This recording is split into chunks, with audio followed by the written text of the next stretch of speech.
Bismillahirrahmanirrahim. Assalamualaikum warahmatullahi wabarakatuh. Alhamdulillahirabbil alamin wassalatu wassalamu ala asrofil anbiya'i wal mursalin wa ala alihi washabihi ajmain amma ba'du. Bapak Ibu wali murid, siswa-siswi SDIT Mutiara Ilmu yang sholih-sholihah, serta juga pemirsa yang dirahmati Allah.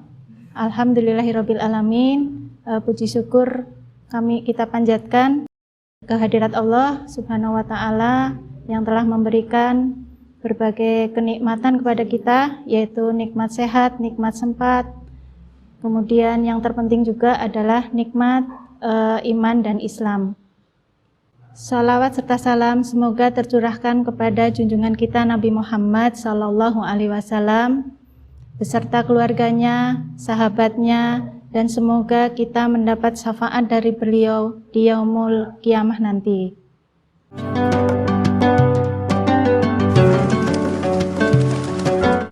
Pada kesempatan kali ini, sambil menunggu waktu berbuka puasa, Ustadzah akan menyampaikan tausiah yang dengan tema yaitu manfaat puasa ditinjau dari sisi kesehatan. Dalam setahun ada 1 bulan yang kita diwajibkan untuk berpuasa, yaitu pada puasa di bulan Ramadan ini. Ini adalah perintah Allah dalam firman-Nya dalam surat Al-Baqarah ayat 183 bahwa kita diwajibkan untuk berpuasa. Puasa ini selain ibadah, puasa juga dapat mempunyai manfaat untuk kesehatan tubuh kita. Tubuh kita itu perlu istirahat, tubuh kita kalau ibarat mesin itu perlu diservis dan untuk dibersihkan. Dan dibersihkannya itu dengan puasa. Kalau kita tidak puasa, kita akan sering makanannya bermacam-macam, ada makanan panas, ada makanan dingin, kemudian ada makanan yang rasanya asam, ada makanan yang rasanya pedas. Masya Allah, itu membuat lambung kita bekerja lebih keras ya. Jadi kalau tidak diistirahatkan, mungkin lama-lama lambung kita itu akan bisa rusak.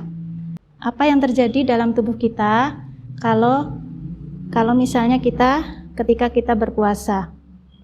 Yang terjadi adalah kalau kita berpuasa selama 12 sampai 13 jam, itu akan terjadi yang namanya dengan istilah autofagi.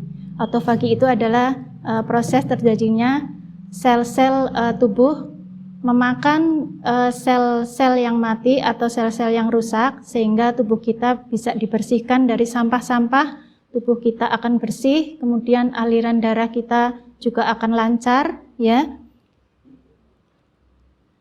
Autofagi ini juga bisa terjadi kalau tubuh kita dalam keadaan lapar. Jadi ini pas banget kalau misalnya kita berpuasa akan bisa terjadi yang namanya autofagi. Perlu diperhatikan juga di sini proses autofagi ini akan terjadi kalau kita puasanya benar, mengikuti aturan dan mengikuti sunnah, kemudian pas makan sahur dan makan berbukanya itu makanan yang sehat dan makanan yang seimbang. Ada karbohidratnya, ada proteinnya, kemudian ada sayurannya ya, sehingga itu adalah menjadi bahan baku untuk tubuh kita melakukan perbaikan-perbaikan. Kemudian dengan berpuasa ini otomatis orang yang berpuasa itu akan terjadi proses autofagi, kemudian jadi tubuh kita lebih sehat ya, lebih sehat, dan keuntungannya adalah tubuh kita bisa terhindar dari berbagai macam penyakit berat. Ketika berpuasa kita mengalami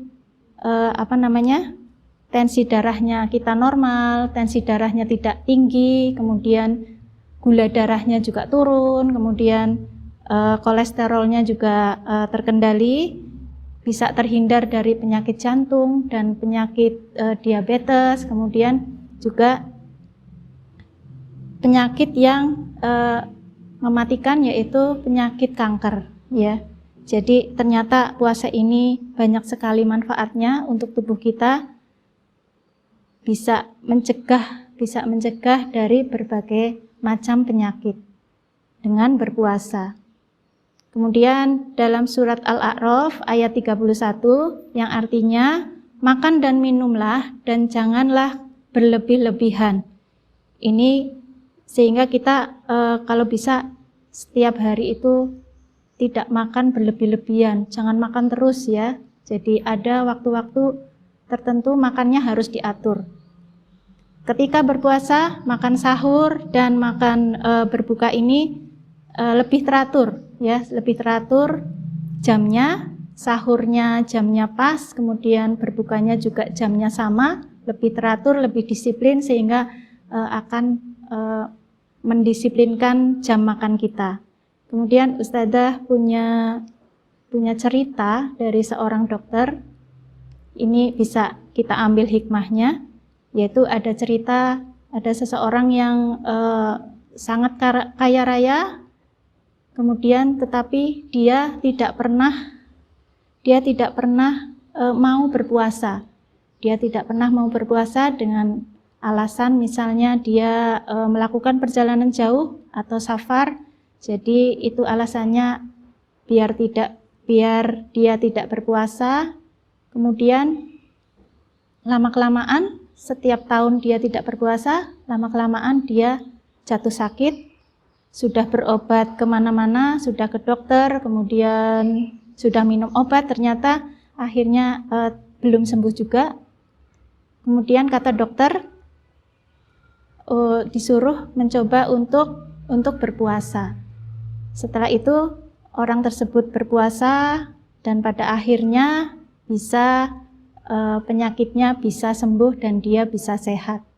Ya, jadi ini hikmah dari sini. Kita harus menjalankan perintah dari Allah, ya, jangan melanggar perintah dari Allah. Dengan berpuasa itu, puasa itu perintah Allah. Kalau dia langgar, maka yang terjadi adalah dia akan sakit, ya. Seperti itu, marilah kita menjalankan puasa Ramadan ini dengan penuh keimanan serta dibarengi dengan pola makan dan pola hidup yang seimbang, agar puasa kita dapat meningkatkan imunitas spiritual dan imunitas tubuh kita. Yang dapat disimpulkan dari Ustadzah di sini, puasa itu selain ibadah, puasa itu juga menyehatkan tubuh kita. Ustadzah pesan kepada anak solih-solihah, kalian sedang umurnya itu sedang masa pertumbuhan, maka perlu diperhatikan tentang makannya yang seimbang, makannya yang sehat, ya, agar kalian bisa tumbuh dengan sempurna. Semoga di bulan Ramadan ini kita bisa beribadah dengan maksimal, dapat meraih pahala dari Allah sebanyak-banyaknya. Demikian tausiah pada sore hari ini. Semoga bermanfaat. Kurang lebihnya minta maaf, mohon maaf yang sebesar-besarnya. Wabillahi taufik wal hidayah. Wassalamualaikum warahmatullahi wabarakatuh.